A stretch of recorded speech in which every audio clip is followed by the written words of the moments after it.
यूं तो भारत शुरू से ही एक कृषि प्रधान देश रहा है और इस देश की उन्नति के लिए किसानों का सबसे बड़ा और महत्वपूर्ण योगदान रहा है हमेशा ही।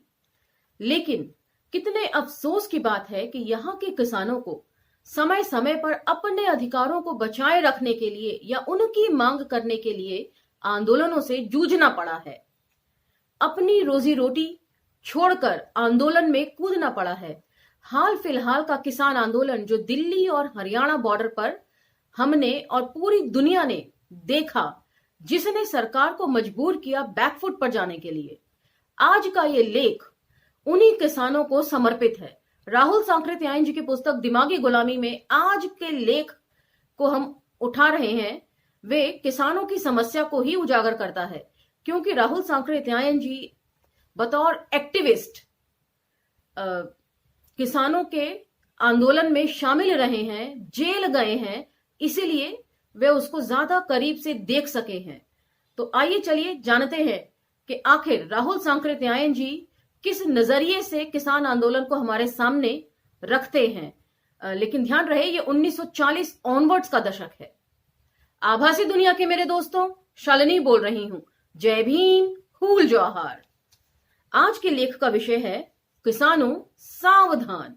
तो आखिर वे कौन कौन सी चीजें हैं जिससे राहुल सांकृत्यायन जी किसानों को सावधान कर रहे हैं, वे भी समझ लेते हैं। भारतीय किसानों की आर्थिक व्यवस्था कितनी गिरी हुई है, इसका पता उन्हें नहीं है। जो लोग उनकी श्रेणी के बाहर के हैं, उनको भी इसका ख्याल नहीं हो सकता। हमारे किसानों की गरीबी की तुलना के लिए हमें भारत से बाहर के किसानों की आर्थिक अवस्था जानने की जरूरत है कि दूसरे देशों में किसान कितने उन्नत और खुशहाल हैं। और पहले भी जिक्र जो था लेख में, गांधीवाद वाले में और दूसरे लेखों में भी, उसमें वे बताते हैं कि किस तरीके से किसानों से कंपैरिजन करते हैं रशिया के किसानों से खासकर, और कितनी खुशहाली है वहां पर, और किस तरह बड़े बड़े जुताई होती है खेतों की मशीनों से, और जो बीजारोपण है वो ऊपर प्लेनों से बीज गिराकर किया जाता है। तो कई तरह की चीजें उसमें वे बताते हैं। ऐसी गिरी हुई दशा में पहुंचे हुए किसानों को कांग्रेस ने जागृति, जीवन और आत्मसम्मान का संदेश दिया। वे जागे। वैसे तो भारत की ओर प्रांतों में भी किसानों में जागृति हुई, लेकिन बिहार के किसानों की जागृति अद्वितीय है। वहां वे कुछ संगठित भी हैं। बिहार में बड़ी बड़ी जमींदारियों और इस्तमारी बंदोबस्त होने के कारण किसानों और जमींदारों का विभाग स्पष्ट था। दोनों श्रेणियां अपने स्वार्थ, सुख दुख और सामाजिक संबंध में एक दूसरे से इतनी भिन्न थीं कि कांग्रेस आंदोलन को उस विभाजन सीमा पर पक्की मोहर लगाने के लिए बहुत प्रयास नहीं करना पड़ा। तो काफी व्यंग्यात्मक शैली में लिख रहे हैं, बहुत कटाक्ष कर रहे हैं। इसे व्यंग्य सीधे तौर पर नहीं कहा जा सकता, लेकिन जो कांग्रेस की उस वक्त रूपरेखा रही होगी उसके ऊपर गहरा कटाक्ष कर रहे हैं। उसे सिर्फ धूमिल बातों को स्पष्ट करा देना काफी था, और वह उसने करा दिया। बिहार के किसानों की शक्ति इतनी प्रबल है, इसका ख्याल शायद हमारे नेता जो आज घुल मिलकर बड़े बड़े जमींदारों के साथ चाय पानी करते तथा हाथ मिला रहे हैं, उनको भी नहीं है, और साधारण किसान को भी इसका पता नहीं है। आवाम को उसकी शक्ति का अंदाजा करा दीजिए तो आंदोलन का रुख ही कुछ और हो जाता है। किसानों की कठिनाइयां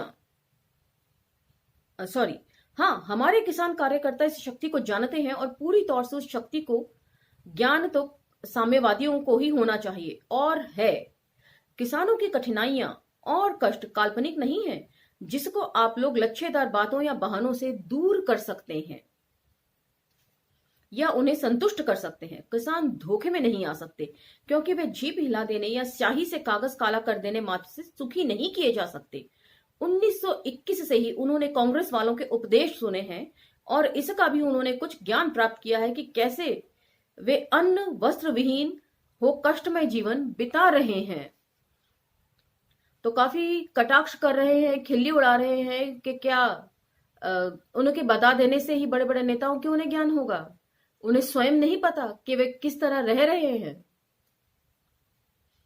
वे कांग्रेस के मंत्रियों की एक भी तसल्ली देने की बात नहीं सुनेंगे। वे तो पूछेंगे, पहले आधा पेट खाना मिलता था, आज हमें पौन पेट खाना दे रहे हो या नहीं?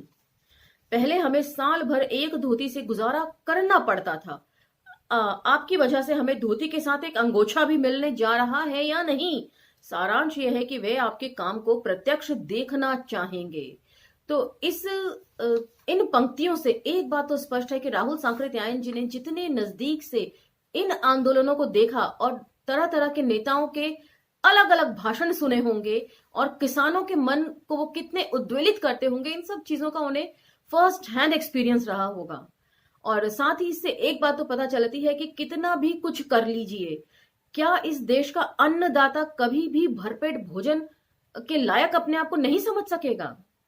उन्हें कभी भरपेट भोजन कोई भी सरकार के तहत कभी नहीं मिल सकेगा, क्योंकि आधे पेट से थोड़ा सा अपग्रेड हो जाएंगे। यदि 4 रोटी की भूख है और आप 2 खा रहे हैं तो 2 की जगह 3 आपको मुहैया करा दी जाएगी, लेकिन फिर भी वो भरा पेट नहीं होगा।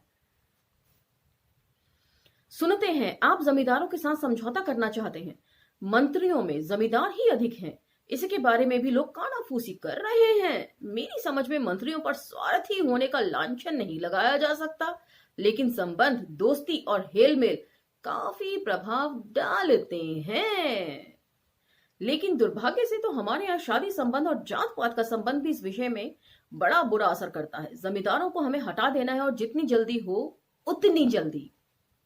उनके साथ हमारे नेता समझौता करना चाहते हैं और वह समझौता निश्चय ही किसानों के नाम से किया जाएगा। किसानों के वोट से ही कांग्रेस ने गवर्नमेंट को अपने हाथ में लिया है। किसान ही मंत्री और मेंबर बनाने वाले हैं, इसलिए वे जो समझौता करेंगे उसे किसानों की ओर से समझा जाएगा और ये समझौता जमींदार लोग अपने अधिकार के चार्टर के तौर पर पेश करेंगे। तो यहां पर एक बात और देखने में आ रही है कि जमींदार और किसान अपने अपने वर्ग के हितों के बारे में बात करेंगे, लेकिन क्योंकि ज्यादातर जो मंत्री हैं वे जमींदार वर्ग से ही आते हैं, तो जाहिर सी बात है उनका रुझान अपने वर्ग के हितों की तरफ ज्यादा रहेगा। और यहां पर मैं एक शेरपुर वाली घटना जो मणिकर्णिका से थी, जिसका जिक्र पिछले लेख में भी मैंने किया था, वे दोबारा करना चाहूंगी। वे ये कि जब जमींदारों ने पूरी की पूरी चमरपट्टी जला दी थी, तो तुलसी राम जी वहां खुद गए थे और पूरी उन्होंने एक फुल फ्लेज रिपोर्ट तैयार करी थी, जिसे के वामपंथी नेताओं ने, बुर्जुआ नेताओं ने छपने नहीं दिया था। तो जब ऐसी घटनाएं होती हैं और इस तरीके से एटीट्यूड दिखाते हैं हमारे शीर्षस्थ नेता, चाहे वे किसी भी पार्टी के हों, तो उनका बुर्जुआपन जो है वो सामने आ ही जाता है। उसकी एक खास वजह जो यहाँ पर राहुल सांकृत्यायन जी लिख रहे हैं कि ज्यादातर नेता जो है वो जमींदार वर्ग से ही शिफ्ट हुए थे कि अब तो सत्ता हस्तांतरित होने जा रही है, अपने हाथ में ही आने वाली है, तो चलो अब ये रुपए वसूली के साथ साथ पूरा सिस्टम के ऊपर भी कंट्रोल करना शुरू करो। किसानों के लिए सबसे खतरनाक समय इस वक्त आया है क्योंकि उनकी तरफ से गए प्रतिनिधि कुछ करने का अधिकार रखते हैं और अब जब वे कुछ कर देंगे उनको हटाने के लिए बहुत कठिनाई झेलनी पड़ेगी।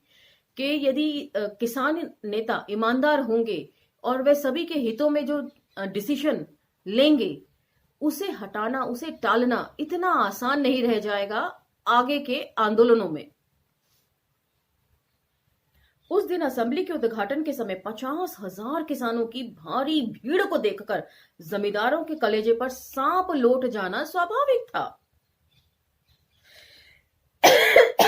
सॉरी, लेकिन उससे हमारे नेताओं को भी कम अरुचि नहीं हुई। वे कहते हैं क्या किसानों को हम पर विश्वास नहीं है? क्या हम किसानों के आदमी नहीं हैं? वे तो इसी वक्त से चिंतित और सतर्क हो गए हैं। उनके उत्तर में मैं कहूंगा कि जिन लोगों को भीतर की बातें कुछ अधिक मालूम है वे तो उसी वक्त से चिंतित और सतर्क हो गए हैं और साधारण जनता को भी ये जानने में देर न लगेगी कि अगर किसान सजग न रहेंगे और अपने अधिकार के लिए बड़ी से बड़ी कुर्बानी करने को तैयार न होंगे तो धोखा खाएंगे। तो यहाँ पर कई सारी चीजें बता रहे हैं कि अब नेताओं को डर लगने लगा है कि हमने उन्हें जागृत कर दिया है और अब वे अपने अधिकारों के लिए खड़े हो गए हैं और इतनी बड़ी तादाद में सम्मिलित हो गए हैं, उन्हें संगठित होना आ गया है, जो नेताओं को भी अच्छा नहीं लग रहा है। बड़े बड़े जमींदार खूब अच्छी तरह जानते हैं कि उनकी श्रेणी के लिए ये जन्म मरण का सवाल है। उनके पास अगर हथियार होते तो वे खुली लड़ाई लड़ते, लेकिन उनके लिए तो गुंजाइश ही नहीं। एक बड़े प्रभावशाली जमींदार नेता ने तो, चाहे इसे बेवकूफी समझिए, एक आध कांग्रेस मंत्रियों को रास्ते से हटा देने की राय भी पेश की थी। तो ये 1940 के दशक का लेख है, और उस समय जिस तरह से किसान आंदोलित थे और जो नेता उनसे लगातार मिल रहे थे, किस नेता को हटाने की बात करी है और किस जमींदार नेता ने करी है, ये कोई भी मेंशन नहीं है। तो यदि इतिहास बोध नहीं है तो हम इसे समझ भी नहीं सकते कि आखिर बात किसके बारे में हो रही है। सोचिए, कांग्रेसी मंत्रिमंडल जो बहुत डर भय खाकर जमींदारों की आमदनी पर कर बैठाने जा रहा है, उससे जमींदारों को 30-40 लाख रुपया और देना होगा। मेरे हिसाब से तो उसे 2 करोड़ होना चाहिए। तो क्या इतने रुपयों की जमींदार खुशी से जाने देंगे इतने रुपयों को? तो कहां 2 करोड़ और कहां महज 30-40 लाख? कितना बड़ा फर्क है वसूली में बड़े बड़े जमींदारों से। और आज वही फर्क पूंजीपतियों का दिखाई देता है। छोटे छोटे लोगों पर हर तरह का टैक्स लगा हुआ है, लेकिन इतने बड़े बड़े फ्रॉड करके बड़े बड़े पूंजीपति जो हैं वो देश छोड़कर भाग रहे हैं, उसके ऊपर कहीं कोई चर्चा नहीं। उनका गबन किया हुआ रुपया आपकी और हमारी जेब पर कितना भारी पड़ रहा है, टैक्स के बोझ से हम कितना दब रहे हैं, और साथ में कोई फैसिलिटी नहीं मिल रही है सरकार की तरफ से। इतना टैक्स लेने के बावजूद भी ना तो ढंग के विश्वविद्यालय हैं, ना ही कुछ और फैसिलिटी है, ना ही अच्छी सड़कें हैं, ना ही परिवहन के बहुत अच्छे साधन यहां पर मौजूद हैं, कुछ भी तो नहीं है। और किस तरीके से खुशी खुशी इतने बड़े टैक्स से उनको रियायत दे दी जाती है,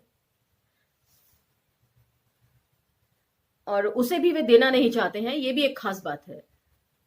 और इससे भी बढ़कर तो खुद जमींदारी प्रथा के ऊपर ही नंगी तलवार लटक रही है। तो क्या इसके लिए वे चुपचाप रहेंगे? वे अपनी सारी शक्ति लगा देंगे। साम दाम दंड भेद सभी सोच रहे हैं। जहां रिश्वत देने की जरूरत होगी वहां वे लाखों का तोड़ा खोल देंगे। जहां जात भाई के सवाल से काम चलेगा वहां उसके उपयोग से भी वे बाज नहीं आएंगे। किसानों, सावधान हो जाओ और आंख खोलकर देखते रहो कि तुम्हारे प्रतिनिधि तुम्हारे विरुद्ध कोई काम न कर सके। तो ऐसा नहीं है कि जो नेता उभरते हैं उनके ऊपर पूरी तरीके से विश्वास करना चाहिए। ऐसा मुझे लगता है कि राहुल सांकृत्यायन जी कह रहे हैं कि यदि आपको अपने अधिकार सुरक्षित रखने हैं तो अपने नेता के ऊपर भी आपको नजर रखनी पड़ेगी कि वे आपके अधिकारों की पेशकश किस तरह कर रहे हैं और कौन कौन सी मांगे हैं जो वो मान रहे हैं। कांग्रेस पहले अपने प्रतिनिधियों को गवर्नमेंट के लोगों की चाय पार्टी तथा उनसे बहुत हेल मिल मिलाने के विरुद्ध रही है। मैं समझता हूं कि वही बात अब कांग्रेस को, जिसकी शक्ति किसानों पर निर्भर है, अपने प्रतिनिधियों को जमींदारों से घनिष्ठता पैदा करने से रोकने के लिए बरतना चाहिए, नहीं तो इसका बहुत बुरा असर होगा। किसानों के इस पहले प्रदर्शन से ही ऊपर के बहुत नेता चिढ़ गए हैं। अभी तो उन्हें सबसे बड़े बड़े प्रदर्शनों के लिए तैयार रहना चाहिए। शायद कल कांग्रेसी मंत्रिमंडल 2-4 बहाने ढूंढकर सलामी सर्टिफिकेट को भी रखने जा रहा है। ये सलामी सर्टिफिकेट क्या है, ये मुझे कोई संज्ञान नहीं है। यदि आप में से कोई इस बारे में जानते हो या कहीं पढ़ा हो कभी गलती से भी, तो प्लीज हमारा भी मार्गदर्शन करें। जमींदारी प्रथा के उठाने तथा जमीन पर कम से कम जोतने वाले ही का हक दिलाने की बात तो दूर रही, अगर कोई इस तरह की कमजोरी मंत्रियों ने दिखलाई तो किसान फिर अंधेरे में नहीं रहेंगे। पिछला प्रदर्शन तो एक ब एक हुआ था, उसके लिए विशेष संगठन या प्रचार किया गया था, लेकिन अगले जाड़ों की बैठक में सारे प्रांत के किसानों को एक संगठित प्रदर्शन पटना में होना चाहिए। तो अब वो प्रदर्शन किस तरीके से होना चाहिए और कितना सुव्यवस्थित और सुसंगठित होना चाहिए, उसकी रूपरेखा बता रहे हैं अब आगे। इसके लिए किसान कार्यकर्ताओं को पहले से तैयारी करनी चाहिए। बिहार प्रांत के हर एक जिले से नहीं, हर एक थाने से चुने हुए किसानों की टोलियां पैदल चलें और उनके ठहरने आदि का स्थान पहले से निश्चित कर दिया जाए। कहां पर एक जिले की सारी टोलियां इकट्ठी हों, इससे भी पहले ही तय कर लिया जाए, और फिर सभी किसान कब पटना में एकत्र होते हैं इसका भी निश्चय कर लिया जाए। टोलियां राह चलते हर जगह किसानों के अधिकार और कर्तव्य का प्रचार करती आवे। साथ ही योग्य नेताओं के अधीन इतने दिनों की यात्रा में उन्हें अनुशासन का पालन करने तथा संगठित होने का भी अच्छा अवसर मिलेगा। तो यहाँ 2-3 अहम महत्वपूर्ण बिंदुओं की तरफ वे इशारा कर रहे हैं। और अभी मौजूदा किसान आंदोलन जो अभी कुछ महीने पहले ही खत्म हुआ है, हम लोगों ने अपनी आंखों से देखा है और कितने सुव्यवस्थित तरीके से वे चला है, साल भर से ऊपर वे चला है। और कहीं कोई दंगा फसाद नहीं, सरकार की तरफ से और जो असामाजिक तत्व हैं उन लोगों ने भरपूर कोशिश करी किसान आंदोलन को बदनाम करने की, लेकिन जनता और किसान दोनों ही इस आंदोलन के प्रति इतने सुव्यवस्थित, सुसंगठित और सजग थे कि कहीं से कोई भी बदनाम करने की चालें सफल ना होने दी उन लोगों ने। तो वही सारी बातें यदि आप सोचेंगे तो ये लेख में सब आपको समझ में आता रहेगा। 1 लाख किसानों को उस दिन पटना में जमा कर देना कोई मुश्किल बात ना होगी, लेकिन संख्या चाहे जितनी हो पूर्ण तथा संगठित होनी चाहिए। उनके जुलूस के देखने से ही जिसमें मालूम हो जाए कि वे किस जिले किस थाने से आए हैं, इसका भी प्रबंध होना चाहिए। किसानों की मांगों को स्पष्ट सादे सादे शब्दों में लिखकर हर एक थाने के अधिक से अधिक किसानों के दस्तखत या निशान करवाने चाहिए, या सारे दस्तखत किए हुए कागज एक संदूक में बंद कर उसे 2 किसान अपने कंधे पर आगे आगे ले चलें। उस बक्स के सामने बड़े से मोटे अक्षरों में कितने किसानों के दस्तखत हैं, उनकी संख्या तथा थाने और जिले का नाम रहना चाहिए, जिसमें दर्शक को पूछने की जरूरत ही ना पड़े। तो वेल ऑर्गेनाइज तरीके से चीजों को सामने रख रहे हैं, जो कि बहुत अच्छी बात है। और यदि आप भगत सिंह के राजनीतिक दस्तावेज का पहला लेख यदि संज्ञान में ले कि पंजाब में जो राजनीतिक आंदोलन का पहला उभार उन्होंने लिखा था, उसमें भगत सिंह स्पष्ट तौर पर कहते हैं कि इस लेख को लिखने का मकसद ये नहीं है कि भविष्य में भी सेम तरह के आंदोलन होंगे और सेम तरह की परिस्थितियां होंगी, हमेशा वे बदलती रहती हैं और आंदोलन का स्वरूप बदलता रहता है। लेकिन ये लेख इसलिए लिखे जाते हैं ताकि जनता जो है वो एजुकेट हो सके कि आंदोलन किस तरह करना चाहिए। यदि उसमें कोई कमी रह गई हो तो वह आगे के आंदोलन में उसको ओवरकम कर लेना चाहिए। इस बाबत ये लेख लिखे जाते हैं। तो राहुल सांकृत्यायन जी ने भी सेम वही सारी चीजें लिखी हैं और इस किसान आंदोलन में बिल्कुल ऐसा लग रहा है कि जैसे ये सारे लेख का प्रतिरूप ही इस बार किसान आंदोलन में था। तो इसीलिए इन सब चीजों को लिखना बहुत जरूरी है और उससे भी कहीं जरूरी है इनको पढ़ना। एक जिले की टोली के इकट्ठा होने पर थाने थाने की टोलियां आगे पीछे चले और हर एक थाने की टोली के साथ उसके दस्तखतों का बक्स हो। जिले की दस्तखतों की संख्या को जिले के साइन बोर्ड के साथ दिखलाया जाए और उसी तरह किसान यात्रियों की संख्या को भी।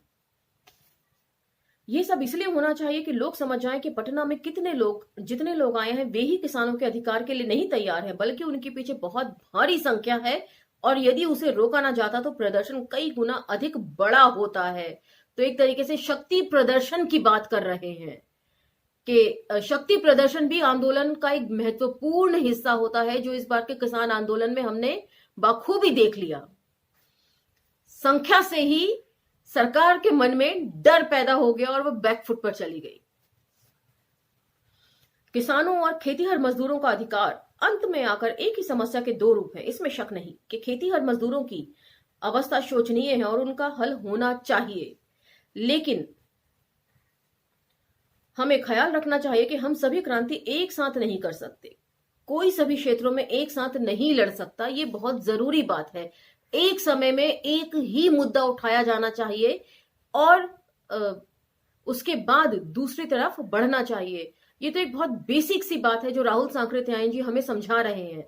हर फ्रंट पे एक साथ लड़ना कोई जरूरी नहीं, कुछ आगे के लिए भी छोड़ देना चाहिए।